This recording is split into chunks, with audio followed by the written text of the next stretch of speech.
Welcome back on pregame.com. I'm Pauly Howard. That's Teddy Covers. Championship Saturday in college football. We continue with the ACC title game. Florida State and Georgia Tech. No respect for the Seminoles. 28 in a row. They win again and drop with the committee as TCU goes up above them, number 3. Florida State, number 4. And now all you got to do is win. If they win Saturday, they'll be in the playoff. But it's a feisty Georgia Tech team, a team that's playing well, a team that just upset Georgia on the road. Georgia Tech's feisty is not even the right word. They've been dominant. 5-0 straight up, 5-0 against the spread since back-to-back losses to Duke and North Carolina. And they've beaten some decent teams. They beat Pitt, they beat Virginia, they beat NC State, they beat Clemson, and they beat Georgia, with the 2 signature wins. But Pitt was a solid team down the stretch. Virginia fought tooth and nail. Defense is turning around, too. It was ugly there in the middle of the season. Without a doubt. And both the losses to Duke and North Carolina, you weren't going to blame on the offense. You were going to blame on the defense. But everyone's talking about the impact injuries and impact injuries at Ohio State.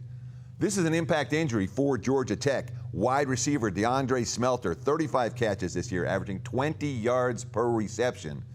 And one of the things that Yellow Jackets offense has done for years under Paul Johnson, they run the triple option, they run the triple option, they run the triple option, and then they connect downfield for a long pass play.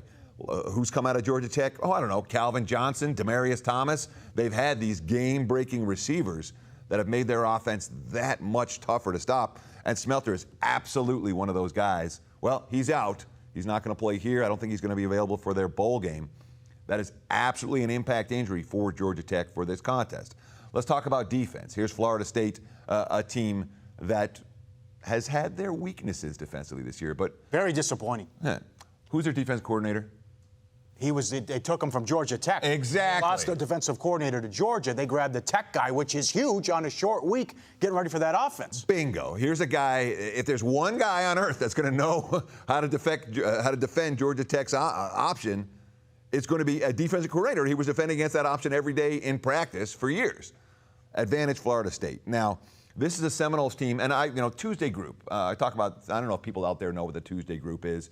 It's a group of bettors here in Las Vegas. They meet every Tuesday. It's been going on. I moved to town in '98, and there are guys that have been, the meeting was going strong when I got here. Plenty of guys have been going to those meetings ever since. Who picks up the check? Everyone chips in. So sometimes someone loses a bet and has to pay for another. That happens all the time. And when somebody wins a contest, they usually they chop for something. But it's mostly bettors. There are a couple of guys who still play. Brian Leonard certainly is a guy that people are familiar with, who comes to the Tuesday group regularly. I don't go every week, but I try to go on a regular basis, get an idea of what the other cappers are thinking. And these aren't guys who necessarily sell their plays. They're not service cappers. These are legitimate professional bettors that come involved. And we're not talking about 100 guys. There's like a dozen guys that are in any given meeting or pretty close. But I always like to go to the Tuesday group to get a feel, hey, what are the pros thinking this week? And I was at the meeting this week, and there are all these guys telling me, oh, Florida State's not a top 10 team. I've got them ranked 15th. I've got them ranked 18th. I've got them ranked 12th. I'm going, what am I missing here? Yes, they have been a bad point spread team. But you know what? Florida State, with the game on the line, and they've been in the game on the line week after week. They win them all. They've won every game. They won every game last year. And no, they haven't lived up to last year's expectations. Last year, they annihilated everyone. This year, they've squeaked by everyone. 3-8 against the spread. Now, should point spread results have that much of an impact on where you rank a team? Sure. Well, one more thing. An in-game wagering machine. Oh, my God. Oh, my God. Down 17, down 21, down 10. They come out slow every half and turn it on in the second. A Miami game, too. It's incredible. Yeah. Well, yeah, you look at the 3 covers. They beat Wake. What was that game? 6-3 at half, and I think it was 43-3 final. Yep. They beat Louisville. They were down 3 touchdowns in that game. That ended up being a point spread cover. They beat Miami. They were down 3 scores in that game as well and came back to cover. Now, it's a Florida State team that has not lived up to Las Vegas expectations. It's a Florida State team that lost a ton of talent to the NFL in the offseason. It's a Florida State team that has faced constant distractions with the Jameis Winston various investigations and guys getting arrested, other things that have happened. And even with all of that, they've won every game.